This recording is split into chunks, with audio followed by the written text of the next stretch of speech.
The feds found Diddy's fingerprints when they tested for forensics on one of the cups that Kim Porter had. They're currently looking for the footage. That's why they did a subpoena and the feds raided Diddy's estate so that they could find evidence leading to the claims and everything like that. They noticed that the markings that were there is consistent to the same ones that Diddy left in the security footage. This is why they're looking to get justice for Kim Porter right now and Tupac. If you guys support them, comment 222, like this video to get the justice for them, and subscribe to the channel, because now they're finally about to unleash the list of documents that reveals Diddy's victims and everything that he did, because the feds are looking to do a RICO and on the whole entire camp.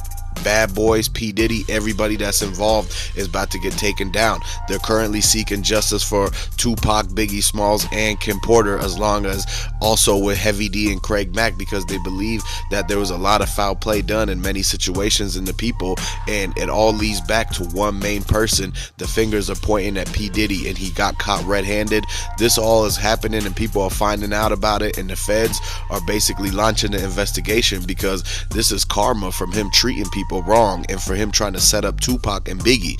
A lot of people, when they try to do certain things and they try to cover it up and hide it under the sweep it under the rug and everything like that, the karma from the situation is going to come back to haunt them, because they were doing the wrong thing. And this is exactly what's going on in P. Diddy's situation.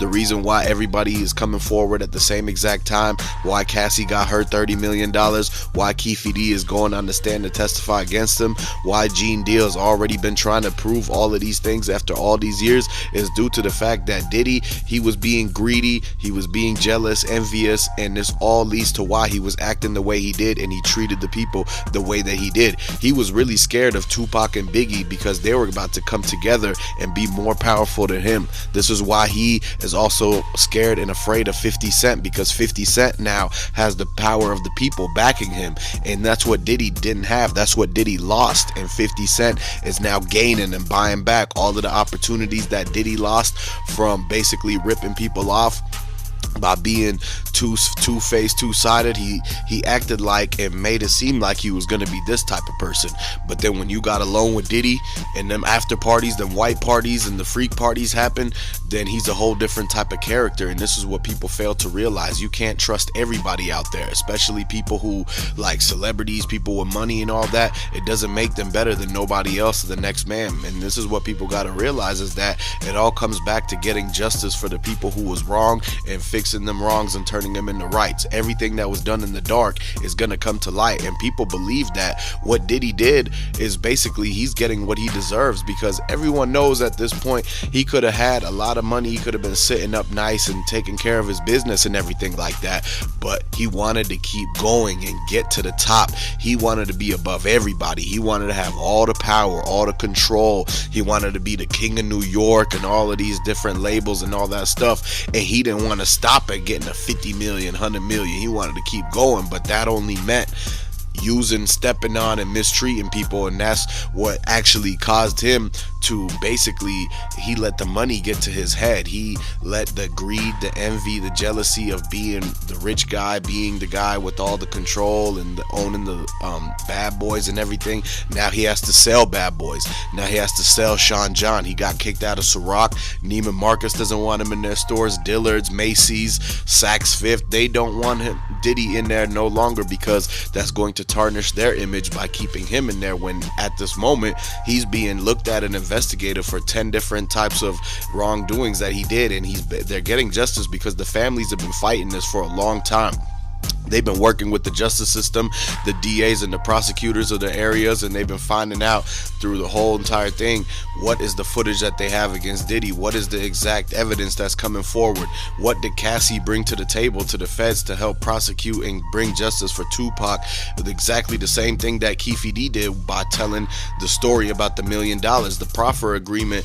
All that is basically like things that were done to actually expose Diddy, TD Jakes, anybody else who has some type of thing, because this situation, it goes back to the fact that Tupac was trying to warn everybody. Biggie and them were trying to warn everybody and stuff. They seen it all happen. They noticed the signs and the symptoms and everything, that it was about to be a lot of weird stuff, and that people should just be, paying attention to their families and taking care of their businesses and everything like that.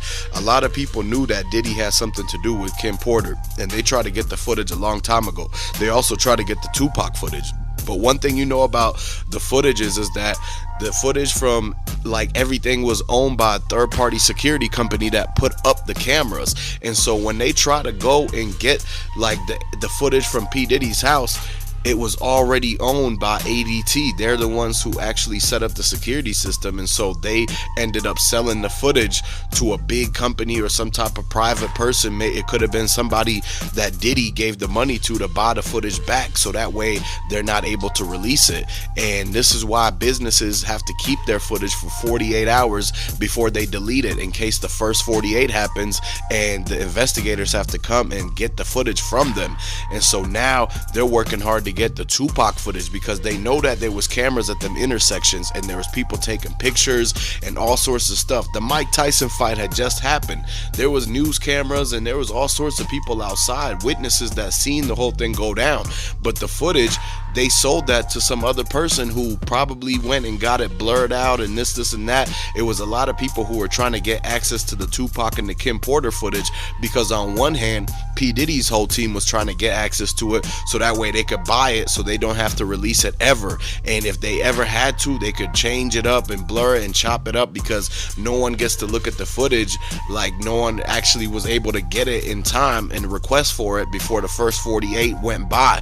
That way they had the whole entire opportunity to pretty much try to get rid of it and have somebody edit the whole thing up. Same thing with the Kim Porter. When they went to P. Diddy's house and raided it, and they were trying to get the forensics, the ballistics done, trying to figure out what was in the cup and whose fingerprint was on it, they tried to get the footage because one of the security cameras shows the room inside of P. Diddy's house where Kim Porter was, and everywhere, right after that white party ended, the after party where Diddy took everybody to his house, then he kicked everyone out, and then the last thing people known was that Kim Porter had the cup in her hand, and that's the same cup that was laying right next to her. And this whole entire thing goes back to the fact that they seen P. Diddy's fingerprints, and they knew that he was somewhere in that area, that they couldn't rule him out.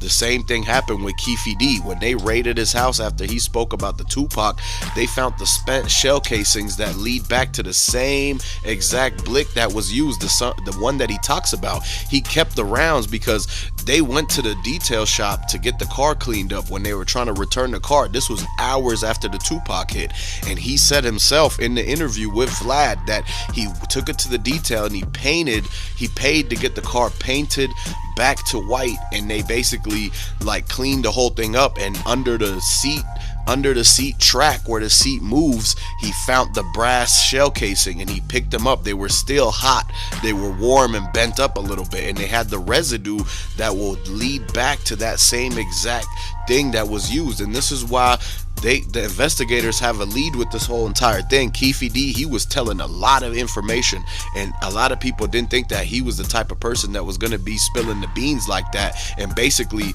putting P. Diddy's name in it, throwing a lot of people in the mix, saying how he did this, who paid the money, who was the middleman. He spoke about everybody in the situation and told the story exactly how it happened. So the fact that the feds got him working for them so that they could use him to get out of trouble and tell on P. Diddy, then P. Diddy, he might tell on his whole co-executive owner of Bad Boys, because he's listed in several of the victims' reports saying that he actually was there during all of this stuff and seen P. Diddy doing all the stuff and didn't try to tell him to stop him or anything like that. And they always said that in the parties and the Diddy clubs and everything like that, they told a lot of the rappers, they told Jim Jones, don't drink out of these bottles, because those are the ones that they were supposed to have with the whole mixture and the sauce in it. They put the sauce in the bottles and shook it up and resealed it to make it look like they were just coming out fresh from the back of the club. These were the bottles that they was given to all the the people in the party that they was trying to get with or whatever, right? They was trying to get them back to the after party.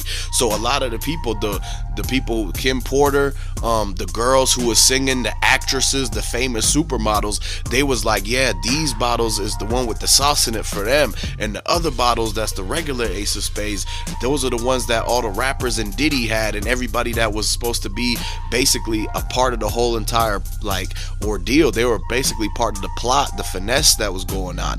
And it's the